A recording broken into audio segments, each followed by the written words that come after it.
नमस्कार मंडळी, आजच्या रेसिपीमध्ये आपलं मनापासून स्वागत आहे. मी आज या मटकीपासून भन्नाट अशी रेसिपी बनवणार आहे. मित्रांनो, तुम्ही माझी रेसिपी तर पाहतात, पण कदाचित सबस्क्राईब करायचंच विसरून जातात. आजची ही रेसिपी आवडली असेल तर माझ्या चॅनलला नक्कीच सबस्क्राईब करा. आता टाईम न वाया घालवता आपल्याला रेसिपीला सुरुवात करायची आहे. आता मी गरम पाण्यात थोडीशी हळद, थोडंसं नमक टाकून 5 मिनिटं या मटकीला बॉईल करून घेणार आहे.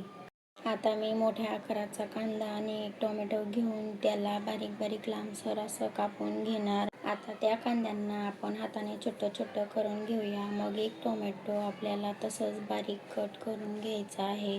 टोमॅटो पण कट झाला आहे. आपण आता मटकी पाहून घेऊयात. मटकी पण छान शिजून गेली. चला आपण आता गॅसवरती कढाई ठेवून भाजीचा मसाला तयार करून घेऊया.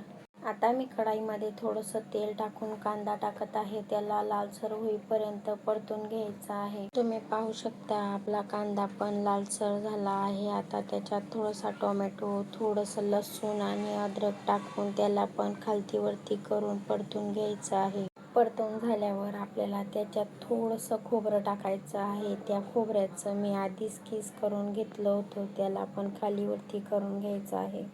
आता आपला मसाला तयार झाला आहे. त्याला एका प्लेटमध्ये काढून थंड करून घेऊया.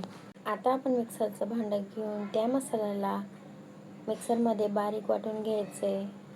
तुम्ही पाहू शकता आपला मसाला छान असा वाटून झाला आहे. आता मी गॅसवरती एक कढाई ठेवून त्याच्यात 4 पळ्या तेल टाकत आहे. तुम्हाला जेवढं वाटेल तेवढं तुम्ही टाकू शकता. आता तेल गरम झाल्यावरती त्याच्यात थोडंसं जिरं टाकून तो मसाला त्याच्यात टाकून घेणार आहे. आता आपल्याला मसाला तेलात चांगला लालसर होईपर्यंत भाजून घ्यायचा आहे. आता आपला मसाला चांगलाच भाजला गेला आहे. त्याच्यात आता मी 2 चमच तिखट टाकत आहे.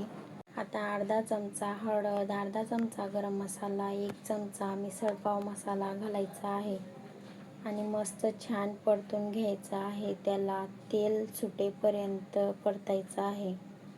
आता आपल्याला त्याच्यात बॉईल केलेली मटकी घालायची आहे. मी आधीच गरम पाणी करायला ठेवलं होतं. लक्षात राहू द्या, आपल्याला गरम पाणीच टाकायचं आहे. आता आपण थोडंसं मीठ घालून घेऊया. मी पहिले थोडंसं टेस्ट करून घेऊया, कारण आपण पहिले पण नमक घातलं होतं. आता आपण त्याच्यावरती मस्त छान ताजी कोथिंबीर टाकून त्याला थोडंसं उकळ येईपर्यंत मंद आचेवरती शिजू द्यायचं आहे. तुम्ही पाहू शकता आपल्या भाजीला तरणही खूप छान आला आहे. मी थोड्याशा भज्या काढून घेतल्या आहे. तुम्हाला आवडत असेल तर काढा, नाही तर स्किप करू शकता. चला तर मग आपण आता प्लेट पण तयार करून घेऊया.